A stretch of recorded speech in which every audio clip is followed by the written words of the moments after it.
नमस्कार। जनता पॉलिटिक्स में आपका स्वागत है। कुछ दिनों पूर्व टेलीविज़न के भीष्म पितामह यानी मुकेश खन्ना ने कहा था कि हिंदुस्तान में रहकर अपने देश को हिंदुस्तान न कहकर इंडिया कहलवाना बहुत हो गया। ये तो उसी दिन हो जाना चाहिए था जब पाकिस्तान बना। आश्चर्य है कि जब जिन्ना ने पाकिस्तान की मांग रखी और बना दिया, तब नेहरू ग्रुप ने हिंदुस्तान क्यों नहीं बनाया।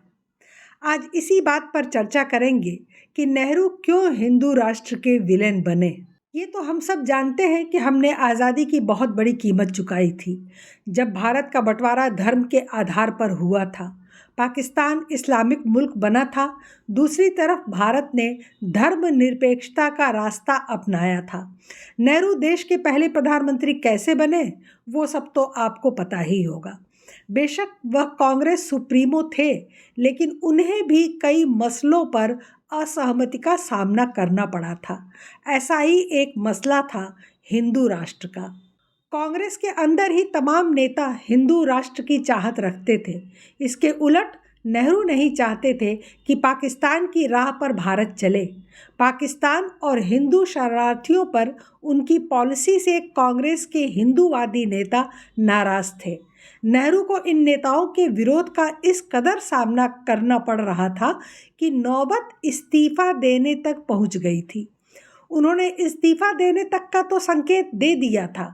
तब उन्होंने साफ कहा था कि जब तक उनके हाथों में कमान है, भारत हिंदू राष्ट्र नहीं बन सकता है। नेहरू सोशलिस्ट डेमोक्रेसी के प्रबल पैरोकार थे। जब देश में हिंदू राष्ट्र के सुर उठ रहे थे, तो उन्होंने कहा था कि धार्मिक राज्य का विचार ही अपने में घिसा पिटा है। यह मूर्खतापूर्ण भी है। नए ज़माने में लोगों का अपना धर्म हो सकता है, लेकिन धार्मिक राज्य नहीं हो सकता। हिंदू राष्ट्र के समर्थन में उठ रहे सुरों के बीच नेहरू ने कहा था कि कांग्रेस ने हमेशा सोशलिस्ट डेमोक्रेसी के लिए काम किया है। इसमें सभी को बराबर का अवसर दिया गया है।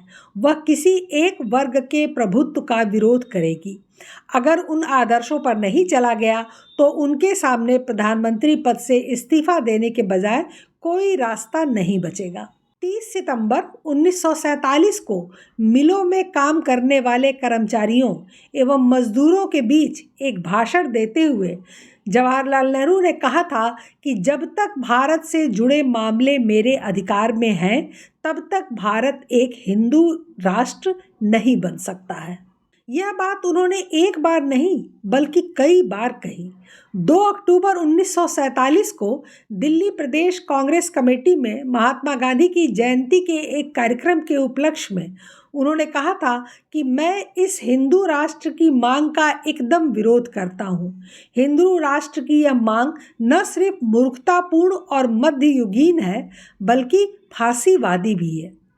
यही नहीं, जो लोग हिंदू राष्ट्र की मांग कर रहे थे, उन्हें प्रधानमंत्री ने अपने इसी भाषण में हिटलर और मुसोलिनी की संज्ञा दे दी। हिंदू राष्ट्र की मांग को मूर्खतापूर्ण, मध्ययुगीन और फांसीवादी बताने वाले जवाहरलाल नेहरू अगर इन्हीं शब्दों का प्रयोग पाकिस्तान की मांग के विरोध में करते, तो शायद स्थितियां इतनी जटिल न होती जो कि विभाजन के दौरान देखने और सुनने को मिली। उस दौरान प्रकाशित हुई ऐसी कोई पुस्तक अथवा संस्मरण नहीं है जिसमें विभाजन के दुष्परिणामों का जिक्र न हो।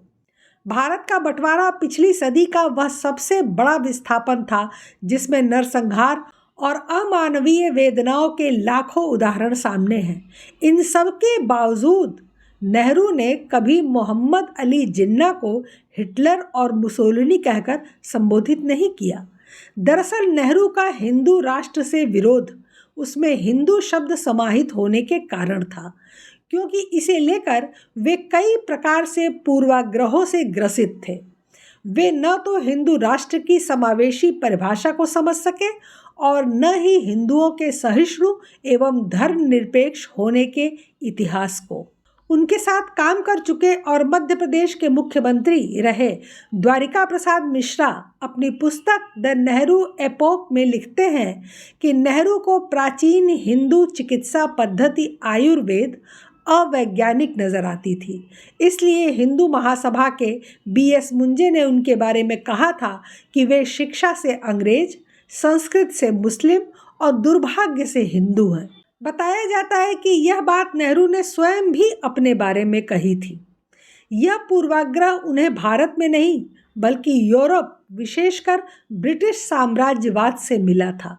इस संदर्भ में आरसी मजूमदार ने अपनी किताब history of the freedom movement in India में एक पत्र का उल्लेख किया है।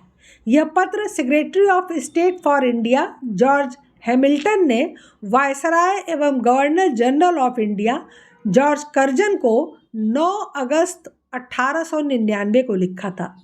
इसमें हैमिल्टन लिखते हैं कि मुझे लगता है कि भारत में हमारे शासन को वर्तमान में नहीं बल्कि अगले 50 सालों में खतरा होगा। अगर हम शिक्षित हिंदुओं को 2 हिस्सों में विभाजित कर सकें जिनके विचार अलग हो जाएं, इससे हम अपनी स्थिति को मजबूत कर सकेंगे।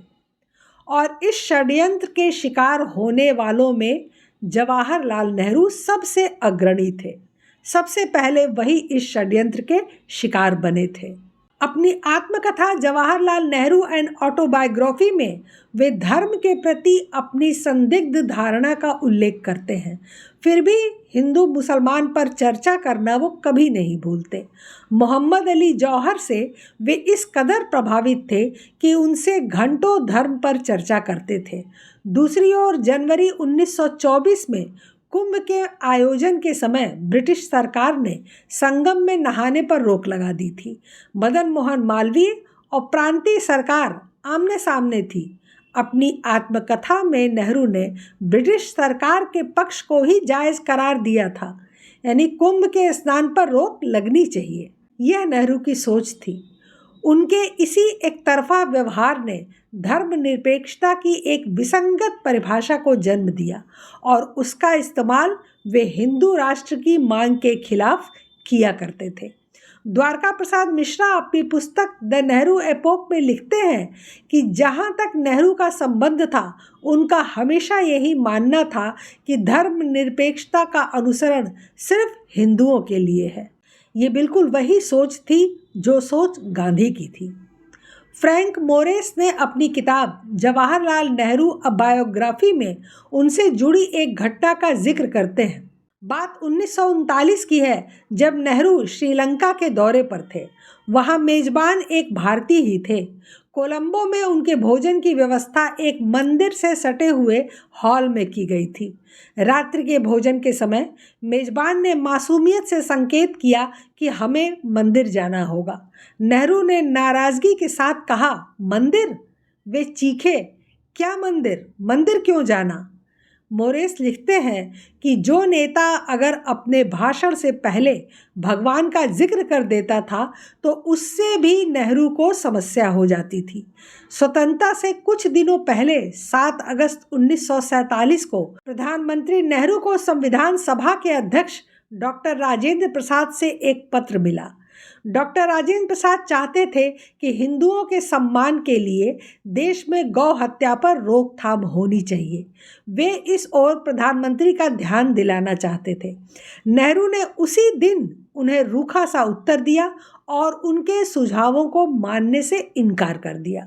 साल 1959 में रफ़ीक जकारिया ने अ स्टडी ऑफ नेहरू किताब का संपादन किया। इसमें बताया गया है कि सरदार पटेल भी नेहरू की इस अजीब धर्मनिरपेक्षता से बिल्कुल खुश नहीं थे।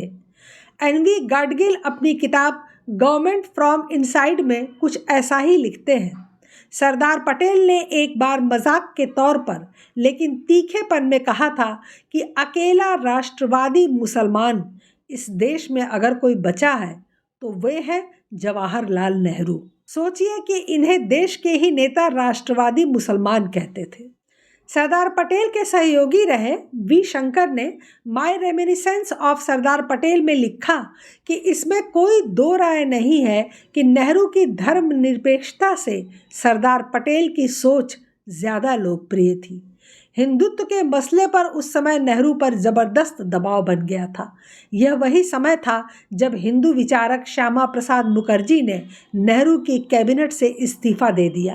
वह देश के पहले उद्योग मंत्री थे। बाद में वह अखिल भारतीय जनसंघ के संस्थापक बने। उन्होंने नाराज़ होकर इस्तीफ़ा दिया था। ईस्ट पाकिस्तान में छूट गए हिंदुओं की सुरक्षा को लेकर वह बहुत ज़्यादा खफा थे। खास तौर से उनका विरोध नेहरू लियाकत दिल्ली समझौते को लेकर था। 8 अप्रैल 1950 को नेहरू और पाकिस्तान के तत्कालीन प्रधानमंत्री लियाकत अली खान ने इस पर हस्ताक्षर किए थे। यह ईस्ट पाकिस्तान और पश्चिम बंगाल के बीच लोगों के पलायन को लेकर था। दोनों सरकारों ने तब अपनी अपनी तरफ के अल्पसंख्यक समुदाय के लोगों की रक्षा की बात कही थी। जिस दिन खान को दिल्ली आना था उसी दिन श्यामा प्रसाद मुखर्जी के साथ एमसी नियोजी ने भी इस्तीफा दे दिया था। दोनों की दलील थी कि माइनॉरिटी राइट्स को लेकर पाकिस्तान के भरोसे को नहीं माना जा सकता है। वह एक इस्लामिक मुल्क बन चुका है। उन्हें लगता था कि नेहरू ने माइग्रेंट के मुद्दे पर कमज़ोर रुख अख्तियार किया है। वह हिंदू अल्पसंख्यकों की सुरक्षा को लेकर सैन्य समाधान की हद तक चले गए थे। वह मान रहे थे कि ईस्ट पाकिस्तान में हिंदू राष्ट्र बन सकता है। मुखर्जी का मानना था कि पाकिस्तान पर भरोसा करने के बजाय पूरी आबादी की अदला बदली होनी चाहिए। उन्हें इस बात का डर था कि ईस्ट पाकिस्तान में हिंदू पूरी तरह से सुरक्षा खो चुके हैं और बाद में वही वास्तविकता निकली। नेहरू ने धर्मनिरपेक्ष शब्द का सदैव गलत इस्तेमाल किया। वे तर्कसंगत बातों की बजाय इच्छाओं और पूर्वाग्रहों को अधिक महत्व देते थे। इसीलिए उन्होंने कांग्रेस के भीतर से उठने वाली हिंदू राष्ट्र की मांग का सदैव विरोध किया। हिंदू शब्द से उनकी चिढ़ कभी खत्म नहीं हुई। कालांतर में यही हिंदू विरोधी सोच कांग्रेस की परिपाटी बन गई और मुस्लिम तुष्टीकरण का दौर चल पड़ा। इंदिरा गांधी के समय देश में रह गए मुस्लिमों को आरएसएस का डर दिखाकर अपना वोट बैंक बनाने के लिए एक दबड़े में रहने के लिए मजबूर कर दिया गया। संविधान में सेकुलर और सोशलिस्ट शब्द जोड़ दिए गए, जबकि इनकी कोई ज़रूरत नहीं थी। वरना संविधान निर्माण के समय प्रस्तावना में यह शब्द क्यों नहीं जोड़े गए थे? और ऐसा नहीं था कि केवल नेहरू ही हिंदू राष्ट्र के विरोधी थे। उनमें एक नाम और था जिसकी चर्चा नहीं होती, और वो थे भीमराव अंबेडकर। वो सभी जो आज हिंदू राष्ट्र की बात करते हैं उन्हें अंबेडकर के बारे में भी जानना चाहिए, जिन्होंने कहा था कि अगर हिंदू राष्ट्र एक हकीकत बन जाए तो बिना किसी शक के ये देश के लिए सबसे बड़ी तबाही होगी। हिंदू राज्य को किसी भी कीमत पर रोका जाना चाहिए। उन्होंने अपने राष्ट्रवाद को आगे कई भाषणों और बॉम्बे असेंबली में दिए गए वक्तव्यों से साफ किया था। उन्होंने कहा था कि मैं नहीं मानता कि इस देश में किसी भी खास संस्कृति के लिए कोई जगह है, चाहे ये फिर हिंदू संस्कृति हो या मुस्लिम हो या फिर कर्नाटक की हो या फिर गुजराती संस्कृति हो। अब सोचिए उनकी समझ को। उन्होंने कर्नाटक और गुजरात की संस्कृति को हिंदू संस्कृति से अलग रखा। ये धर्म का विभाजन और क्षेत्रवाद की नींव रखने वाला वक्तव्य था। कर्नाटक और गुजरात में हिंदू ही तो थे, और कौन था? मैं नहीं मानता कि इस देश में किसी भी खास संस्कृति के लिए जगह हो। यह बताता है कि उन्हें भी नेहरू से कम नफरत नहीं थी हिंदू धर्म से, जिसमें कि वो स्वयं पैदा भी हुए थे। आज हिंदू राष्ट्र भारत के लिए एक कभी न सच होने वाला सपना बन चुका है, जो कि 1947 में बेहद आसानी से संभव हो सकता था। आज चाहे मोदी आए या योगी, उनके लिए यह करना संभव नहीं है। जातियों में बटे हिंदू आज एक एक राज्यों से अल्पसंख्यक होते जा रहे हैं। कुछ धर्म परिवर्तन कर ले रहे हैं और कुछ पलायन कर जा रहे हैं। कभी आपने सोचा कि बंटवारे के समय सिंध प्रांत भारत का हिस्सा क्यों नहीं बन सका? यह सिंध का नक्शा है, देखिए। सिंध गुजरात के ठीक बगल में स्थित है, लेकिन सिंध भारत का हिस्सा क्यों नहीं बन पाया और गुजरात भारत का हिस्सा कैसे बन गया? तो इसके पीछे कारण क्या था? गुजरात में मेजॉरिटी हिंदू धर्म है और 1947 में विभाजन के समय सिंध हिंदू बहुल राज्य नहीं था, इसलिए वो भारत का हिस्सा नहीं बन पाया। गुजरात में अगर मेजॉरिटी हिंदू नहीं होते तो गुजरात भी आज भारत का हिस्सा नहीं होता। मतलब साफ है कि देश के जिन हिस्सों से हिंदू समाप्त या अल्पसंख्यक हो रहे हैं वो हिस्से भी हमारे हाथ से जल्दी ही निकल जाएंगे। सच तो यही है कि जितने भी भारतीय धर्म हैं, चाहे हिंदू हो, जैन हो, सिख हो, ये सभी सिकुड़ रहे हैं। किसी के भी सत्ता में आने से ये सब रुक नहीं जाएगा, क्योंकि ये अपने विस्तार पर जोर नहीं देते। हिंदू धर्म भी अपने विस्तार पे जोर नहीं देता, इसीलिए सिकुड़ रहा है। जातियों में बटा हिंदू आज चाहे जितना हंगामा खड़ा कर ले, लेकिन जब तक सभी हिंदू धार्मिक संगठन, मठाधीश, साधु संत और आम जनता मिलकर हिंदुओं के एकजुट करने का प्रयास नहीं करते, तब तक धर्म अपने विस्तार और मजबूती से पिछड़ता ही रहेगा। और ऐसे धर्म का कोई अपना राष्ट्र नहीं होता जो कमज़ोर हो। फिलहाल आज के लिए बस इतना ही। हमारे चैनल को सब्सक्राइब करें, लाइक करें और शेयर करें। अपने विचार हमें कमेंट बॉक्स में ज़रूर बताएं। धन्यवाद। नमस्कार।